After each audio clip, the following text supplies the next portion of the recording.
मित्रों नमस्कार, मेरे चैनल यू न्यूज़ में आपका स्वागत है। आज का हमारा मुद्दा रहेगा कि यूनिफॉर्म सिविल कोड ने पूरे भारतीय राजनीति में एक बवाल मचा दिया है। सब पॉलिटिकल पार्टीज़ हिल गई हैं और मुद्दा जो स्पेसिफिक है वो ये है कि यूसीसी का इतना पॉलिटिकल बवाल होने की वजह से क्या जिन 5 राज्यों में इस साल के अंत तक 4 बड़े राज्यों में तेलंगाना, मध्य प्रदेश, छत्तीसगढ़, राजस्थान, इनमें भी इस यूनिफॉर्म सिविल कोड का कोई असर पड़ेगा क्या तेलंगाना, मध्य प्रदेश और छत्तीसगढ़ में बीजेपी कुछ हासिल कर सकती है क्या? इसको डिटेलिंग में बाद में करता हूँ।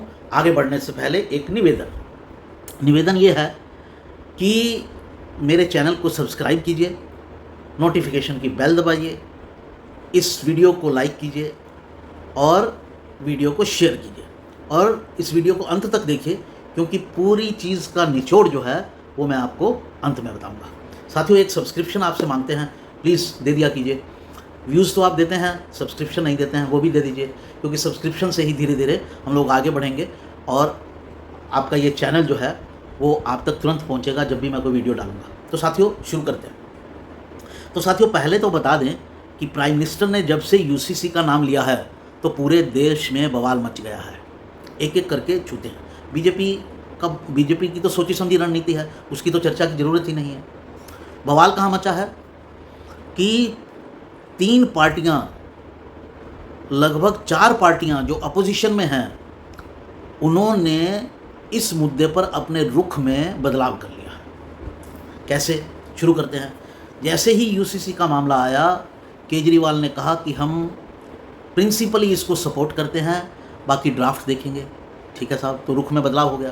और ये वही केजरीवाल हैं जिन्होंने पिछले दिनों 23 तारीख को अपोजिशन की मीटिंग में जो है वो गए थे, लेकिन नाराज़ होकर आ गए थे। दूसरा कौन? जो नीतीश कुमार, जो अपोजिशन की मीटिंग के कन्वेनर थे, वही अचकचा गए हैं, वही इस बारे में कुछ नहीं बोल पा रहे हैं, वो चुप हैं। उनकी चुप्पी का कारण क्या है? उनकी चुप्पी का कारण है कि उनको महिलाओं का बहुत वोट मिलता है। क्योंकि यूसीसी जो है वो बेसिकली महिलाओं के पक्ष में लाया गया एक कानून होगा, जिसमें विशेष तौर पर मुस्लिम महिलाओं को बहुत ज़्यादा सुविधाएं मिलेंगी जो उनको अब नहीं मिलती हैं। अभी उनके साथ एक किस्म का अमानवीय अत्याचार होता है। 3 तलाक दे देना, कोई हर्जाना नहीं देना, बच्चों के लिए कोई हर्जाना नहीं देना, संपत्ति में कुछ नहीं देना, बहुत अत्याचार होता है। उठाकर बाहर फेंक दिया जाता है। पुलिस वाला एक्शन नहीं ले सकता है उसके ऊपर, कहता है हमारे हाथ बंधे हैं, हम पूछ नहीं सकते आपके पति से, आपके खाविंद से कि साहब आपने ऐसा क्यों किया, क्योंकि कानून उसको ये अधिकार देता है। तो महिलाओं की वजह से नीतीश कुमार चुप है। अब वो इसका विरोध कैसे करें? उद्धव ठाकरे जो बड़े घुल मिल गए थे विपक्ष में, पूरी आइडियोलॉजी अलग होने के बावजूद, वो ये उनके लिए ऐसा बड़ा झटका है कि वो भी कह रहे हैं कि एक बार प्रारूप आने दीजिए तो देखेंगे। प्रिंसिपली हम एग्री करते हैं। क्यों? क्योंकि उनके पिता बाला साहब ठाकरे इस कानून को लाने की बार बार बात करते थे। और तो और कांग्रेस चुप है, बोल नहीं पा रही है। मीटिंग्स हो रही हैं, मीटिंग में उठापटक हो रही है। कह रहे हैं कि विरोध करें तो कैसे करें, विरोध करेंगे तो सारा जो हिंदू वोटर है वो खिसकने का डर है। मुसलमान तो आ जाएगा लेकिन हिंदू वोटर चला जाएगा। इस मामले पर जो मामला है वो पूरा का पूरा, एक तरफ मुस्लिम, लिबरल, लेफ्ट, ये कबालिया लोग हैं, ये जो बवालिया लोग हैं। कबाल तो अंग्रेज़ी का शब्द हो गया और बवाल जो है वो हिंदी का शब्द हो गया। ये बवालिया लोग हैं। और एक तरफ पूरा हिंदू समाज, अधिकतर लोग। और किसने अपना रुख बदल लिया? दिल्ली की जामा मस्जिद के इमाम ने बोला मुसलमानों से अनुरोध है कि इस मामले पर कुछ ना बोलें। क्यों?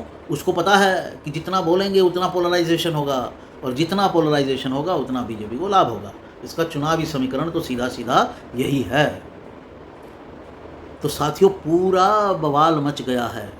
पूरे राजनीतिक परिप्रेक्ष्य में, पूरी राजनीतिक व्यवस्था में पूरी राजनीतिक कायनात में भारत की राजनीतिक कायनात, एक नया शब्द मैं ईजाद करने की कोशिश कर रहा हूँ।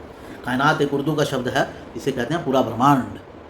तो राजनीतिक जो भारत की पूरी परिस्थितियाँ हैं उनमें पूरा बवाल मच गया है, जैसा कि मैंने आपको बताया। तो साथियों, अब आते हैं अपने मुद्दे पर। हमारा मुद्दा क्या है?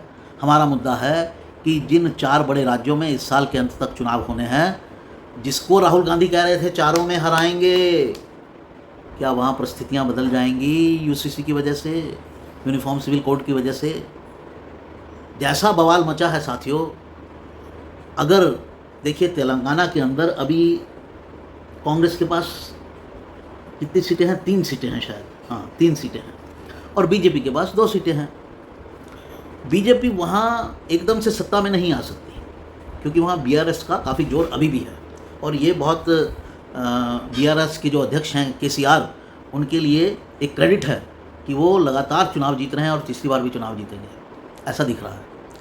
तो राहुल गांधी किस चीज़ की चुनौती दे रहे हैं? राहुल गांधी को चुनौती तो केसीआर को देनी चाहिए, लेकिन वो बीजेपी को दे रहे हैं कि भाई हम तुमको नीचे कर देंगे।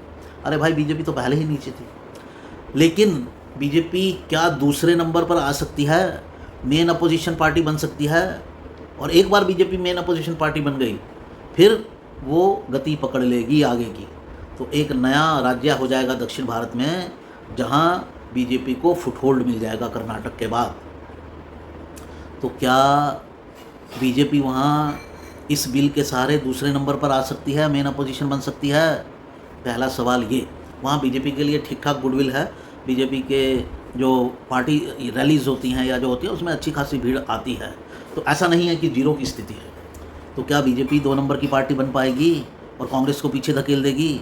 अगर बीजेपी ऐसा कर पाती है तो ये बीजेपी के लिए अचीवमेंट होगी और कांग्रेस के लिए एक बड़ा झटका होगा। दूसरा राज्य है मध्य प्रदेश, जहाँ आज की तारीख में माना जा रहा है कि कांग्रेस जो है वो आगे है और शिवराज सिंह जो हैं वो जा रहे हैं, एंटी इनकम्बेंसी हो गया है। तो लेकिन वोटों का अंतर बहुत ज़्यादा है नहीं, 3-4% ही बताया जाता है। अभी हाल के जो एक सर्वे आया है कल टाइम्स नाउ का, उसमें तो लोकसभा चुनाव में बीजेपी को आगे बताया गया है और ज़्यादातर सीटें बीजेपी को आ रही हैं। उसी तरह से एक और सर्वे मैंने देखा जिसमें बीजेपी और कांग्रेस का जो वोट परसेंटेज है 1-2% वाला अंतर है। तो क्या यूसीसी का बवाल, क्या यूसीसी जिससे हिंदूवादी वोट जो है वो एकजुट होगा, क्या वो एंटी इनकम्बेंसी को पार पालेगा मध्य प्रदेश में? 2-4% अगर बीजेपी वोट हिला ले, अगर जो छिटक गया उससे, तो जो 2-4% में तो खेल ही हो जाएगा मध्य प्रदेश में। तो क्या बीजेपी वहाँ सत्ता की दौड़ में शामिल है, हो जाएगी? और मध्य प्रदेश पर बहुत फोकस कर रखा है प्राइम मिनिस्टर ने, आजकल बार बार जा रहे हैं, और वहीं ये बात बोली थी यूसीसी की। तो क्या मध्य प्रदेश निशाने पर है कि 2-4% वोट इधर कर लो तो सरकार आ जाएगी? साथियों, बड़ा सवाल है। राजस्थान की बात करें तो राजस्थान में तो वैसे ही कांग्रेस हार रही है। ना जाने राहुल गांधी को ये विश्वास कहाँ से है कि हम जीत जाएंगे। वहाँ तो हारना तय है कांग्रेस का, और यूसीसी के बाद तो और अगर 1-2% हुआ तो फिर तो सीटों में भी बड़ा अंतर आ जाएगा। तो राजस्थान की स्थिति अगर देखी जाए तो वो ये है। तो साथियों, अब बात करते हैं छत्तीसगढ़ की। छत्तीसगढ़ में कांग्रेस बीजेपी से काफ़ी आगे है, लेकिन क्या यूसीसी वहाँ भी कोई असर डाल सकती है? यूसीसी का उतना प्रभाव वहाँ नज़र नहीं आएगा, क्योंकि वो आदिवासियों का एक बहुत बड़ा चंक है, और आदिवासियों की जो मान्यताएं हैं वो मतलब बहुविवाह की हैं, और उस बहुविवाह में उन्हें शायद यूनिफॉर्म सिविल कोड कुछ पसंद ना आए। लेकिन वहाँ की परिस्थिति के बारे में अभी खुलकर विश्लेषण नहीं किया जा सकता। वहाँ की परिस्थिति को देखना होगा कि ये कितना असर डालेगा। थोड़ा गहरे विश्लेषण की आवश्यकता है, जो मैं आपको कर बताऊँगा। तो साथियों, सवाल ये कि अगर मध्य प्रदेश 2-4% वोट ऐड कर देता है मध्य प्रदेश में बीजेपी के खाते में, यूसीसी की वजह से अगर 2-4% ऐड हो जाता है, तो लोकसभा चुनाव 2024 का पूरा जो माहौल है वो ही बदल जाएगा। क्योंकि तेलंगाना में कांग्रेस को आना नहीं है, राजस्थान उसे हारना ही है, मध्य प्रदेश पर ही एक गेम टिका है जो बराबर का है कि बीजेपी के खाते में जाता है या कांग्रेस के। हालांकि नेशनल लेवल पर कांग्रेस के खाते में चला जाए तो भी उतना असर नहीं है, लेकिन अगर बीजेपी के खाते में आ गया तो बीजेपी का फुल माहौल बन जाएगा और एक छत्तीसगढ़ जीत लेने से कांग्रेस को वैसा लाभ नहीं होने वाला है जैसा उसको तीनों स्टेट जीतने से होता, क्योंकि एक परसेप्शन बनता कि कांग्रेस आगे बढ़ रही है, तो वो परसेप्शन टूट जाएगा। तो साथियों, यूसीसी का ऐसा असर है कि मोटे तौर पर जो बात ये निकली कि यूसीसी का कितना असर होता है हर राज्य में इसका असर होगा। तेलंगाना में देखने वाली बात है कितना असर होगा। तेलंगाना में जो पूरा मुस्लिम वोट है वो केसीआर के साथ जुटेगा, तो कांग्रेस को वैसे ही जो है थोड़ा पीछे हटना पड़ेगा, उसके वोट परसेंटेज पीछे जाएगी। केसीआर का एआईएमआईएम के साथ जो असदुद्दीन ओवैसी की पार्टी है उसके साथ अलायंस है, तो दोनों मिलकर मुस्लिम वोट अपने पास रखेंगे, तो कांग्रेस का वोट बैंक का एक बड़ा चंक जो है वो वहाँ रहेगा, चाहे कितनी गारंटी की घोषणा कर ले।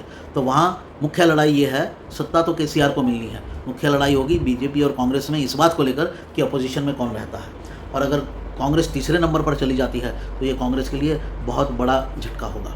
और साथियों, दूसरा जो मेन गेम होगा वो मध्य प्रदेश में, जहां अगर बीजेपी जीत जाती है इसकी वजह से, तो 2024 का जो माहौल है उसमें बड़ा बदलाव आ जाएगा। साथियों, ये था मेरा आज का विश्लेषण। उम्मीद करता हूं कि आपको पसंद आया होगा। कृपया एक बार फिर निवेदन है, चैनल को सब्सक्राइब करें, नोटिफिकेशन की बेल दबाएं, मेरे वीडियो आप तक पहुँचते रहेंगे। इस मुद्दे पर कि इन चारों राज्यों पर क्या असर होगा, सबसे पहले विश्लेषण मैं ही आपको दे रहा हूँ। ऐसे बहुत सारी खबरों पर मैं आपको सबसे पहले विश्लेषण देता हूँ अपना, इसलिए मेरे साथ जुड़े रहें। नमस्कार, धन्यवाद।